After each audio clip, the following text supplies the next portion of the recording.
السلام علیکم۔ صبح بخیر۔ امید ہے بچوں آپ سب خیریت سے ہوں گے۔ آج ہم نے اس کلاس میں اسم کی تعریف پڑھنی ہے، تو چلیں بچوں ہم پڑھنا شروع کرتے ہیں اور دیکھتے ہیں کہ اسم کسے کہتے ہیں۔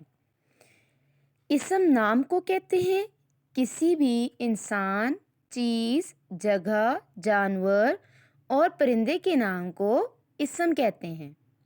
مثلاً احمد میرا دوست ہے۔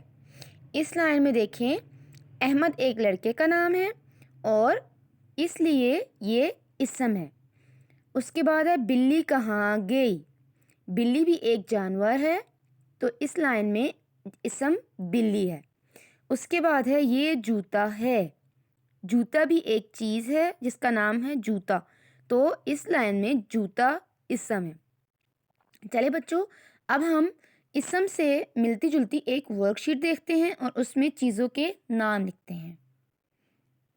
ورک شیٹ، دی گئی تصویروں کے نام لکھیں۔ یہ دیکھیں، سب سے پہلے ہمارے پاس کیلے کی تصویر بنی ہوئی ہے تو یہاں پہ ہم لکھیں گے کیلا۔ اس کے بعد ہے سیب، تو نیچے ہم لکھیں گے لائن میں سیب۔ اس کے بعد ہے خرگوش، تو یہاں پہ آپ لکھیں گے خرگوش۔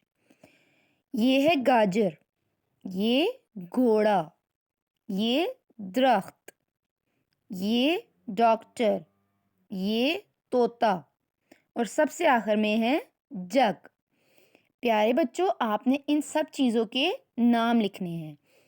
یہ دیکھیں کیلا بھی ایک چیز ہے، جیسے سیب، خرگوش، گاجر، گھوڑا، درخت، ڈاکٹر، طوطا، جگ، یہ سب کسی نہ کسی چیز کا یا انسان یا جانور یا چیز کا نام ہے، تو اس لیے ہم نے ان کے نیچے نام لکھنے ہیں۔ جیسے کہ یہ دیکھیں اس ورک شیٹ میں ان کے نام لکھے ہوئے ہیں، ایسے ہی آپ نے یہ ساری چیزوں کے نام اپنی کاپی پہ لکھنے ہیں۔ امید ہے بچوں کہ آج کا لیکچر آپ کو سمجھ آ گیا ہوگا۔